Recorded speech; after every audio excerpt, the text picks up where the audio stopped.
Bismillahirrahmanirrahim. Assalamualaikum warahmatullahi wabarakatuh.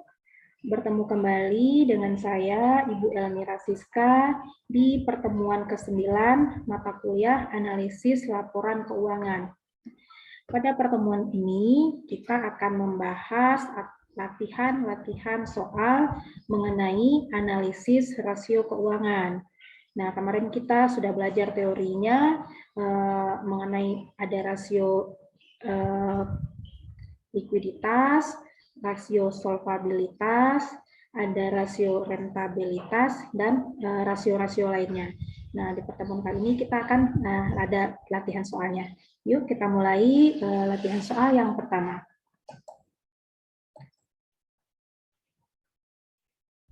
Nah, ini soal yang pertama.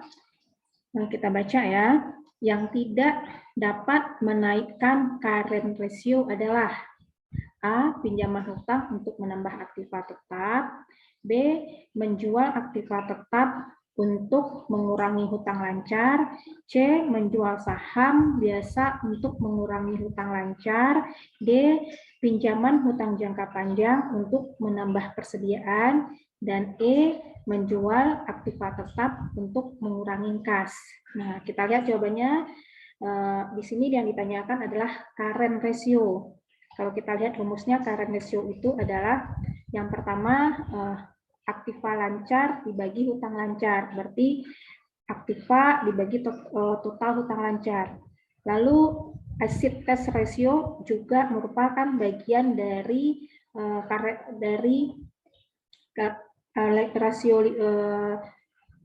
rasio likuiditas ya. Nah, kita lihat asset test ratio aktiva lancar dikurang persediaan dibagi hutang lancar. Nah, ini rumus-rumus yang masuk ke dalam rasio likuiditas. Jadi kita lihat dulu yang pertama pinjaman hutang untuk menambah aktiva tetap. Nah, pada rumus ini tidak ada item aktiva tetap ya. Berarti kita iniin dulu jawabannya, kemungkinan A jawabannya. Lalu kita baca dulu yang ke B. Menjual aktiva tetap untuk mengurangi hutang lancar. Nah, di sini ada hutang lancar. Berarti di dalam rumus ini juga ada hutang lancar. Berarti jawaban ini adalah benar, B benar. Yang C, menjual saham biasa untuk mengurangi hutang lancar. Nah, pada current ratio juga ada hutang lancar, pada asset test ratio juga ada hutang lancar. Berarti pilihan C adalah benar. Lalu yang D adalah pinjaman hutang jangka panjang untuk menambah persediaan. Nah, kita lihat pada rumus asset test ratio, di sini ada pos persediaan. Berarti jawaban yang D adalah benar.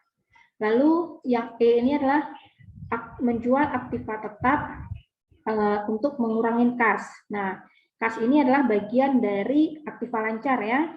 Berarti kalau kita masukkan ke rumus current ratio, ada di sini aktiva lancar dibagi hutang lancar. Berarti jawaban yang E adalah benar. Berarti yang tidak dapat menaikkan current ratio adalah, berarti jawabannya adalah yang A. Oke ya, paham? Mudah-mudahan paham semua. Kita lanjut ke soal yang kedua. Nah, di soal yang kedua, di sini diketahui jika jumlah aktiva lancar adalah 1.281.000. Lalu hutang lancar adalah 615.000. Sedangkan aktiva tetapnya adalah 429.000. Maka besarnya current ratio adalah, nah ini kita hitung. Current ratio itu rumusnya tadi, current ratio rumusnya adalah ini ya, aktiva lancar dibagi hutang lancar ya. Kita lihat current ratio adalah, kita tulis di sini ya, coba saya tulis di sana ya. Current ratio sama dengan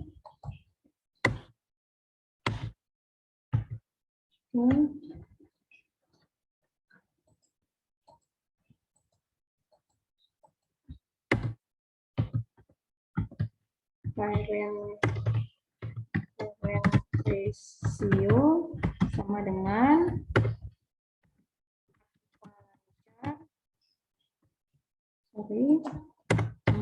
aktiva lancar dibagi dengan lancar. Nah, kita masukin angka-angkanya. Aktiva lancarnya adalah 1281 dibagi dengan 615. Nah, ini ketemunya sama dengan, kalau kita hitung itu ketemunya adalah 2,08. Berarti jawabannya adalah B, ya. Oke, kita lanjut ke soal yang ketiga. Soal yang ketiga, nah dari soal di atas diketahui jumlah persediaan yaitu 471.000. Maka besarnya exit test ratio adalah, nah kita lihat lagi di sini untuk mencari exit test ratio. Exit test ratio sama dengan rumusnya adalah tadi kita ada di slide yang atas ya. Exit test ratio sama dengan aktiva lancar dikurangi dengan persediaan lalu dibagi dengan lancar. Ya. Oke, kita lihat. Nah, aktiva lancarnya tadi adalah 1281 dikurang persediaannya katanya 471.000. Nah, ini kita kurung dulu, kita kurung tutup, dibagi dengan hutang lancar. Hutang lancarnya tadi 615.000. Nah, ini setelah kita hitung, ketemunya hasilnya sama dengan 1,317. Berarti jawabannya adalah 1,32 ya, yang mendekati adalah A. Berarti jawabannya adalah A. Oke ya. Ini dari jawabannya adalah A. Nah, kita lanjut selanjutnya ke soal yang keempat. Soal yang keempat, nah ini. Dalam menghitung soal yang keempat, soal yang keempat adalah rasio yang membandingkan antara penjualan kredit bersih dengan piutang dagang rata-rata disebut dengan A. Inventory turnover, B. Receivable turnover, C. Fixed asset turnover, D. Total asset turnover, dan E adalah cash turnover. Jawabannya adalah, ayo apa jawabannya? Jawabannya adalah B ya. Receivable turnover. Ya, jawabannya adalah B. Nah, kalau kita lihat rumus mencari receivable turnover ini adalah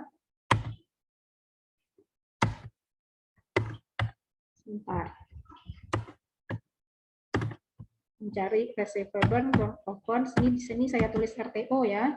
RTO sama dengan itu rumusnya adalah total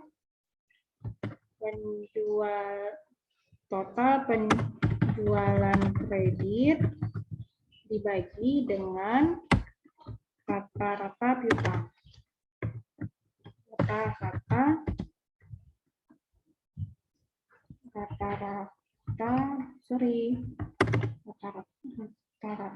piutang. Nah, kalau pada soal tidak ditemukan item atau akun penjualan kredit, itu maksudnya adalah piutang, karena piutang itu adalah penjualan secara kredit. Jadi jangan bingung pas membaca laporan keuangan, Bu, penjualan kreditnya tidak ada. Nah, berarti kalian bisa lihat di akun piutang ya. Oke, selanjutnya jadi jawaban nomor 4 adalah B ya tadi ya, receivable turnover. Selanjutnya soal yang kelima. Nah, soal yang kelima, dalam menghitung tingkat operating asset turnover, kita membandingkan antara semua biaya dengan titik-titik. A dengan tingkat laba, B dengan tingkat aktiva, C tingkat modal, D tingkat penjualan, E tingkat kas. Nah, mana yang benar?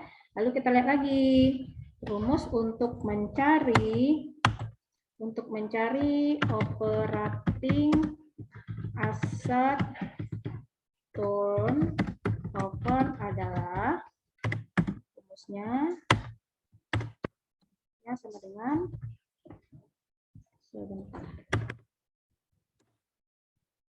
rumusnya adalah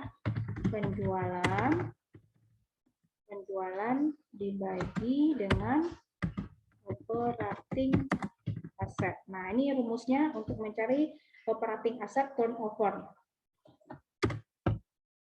Nah, berarti kita kembali lagi baca soalnya. Dalam menghitung tingkat operating asset turnover, kita membandingkan antara semua biaya dengan, nah kita bandingkan adalah dengan apa? Jawabannya di sini adalah B ya, dengan tingkat aktiva. Karena operating asset ini mencerminkan dia aktiva.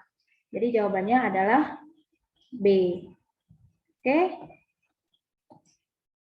Oke, demikian pembahasan contoh-contoh soal mengenai rasio keuangan. Rekan-rekan mahasiswa dapat berlatih mengerjakan soal-soal lainnya ya. Terima kasih. Wassalamualaikum warahmatullahi wabarakatuh.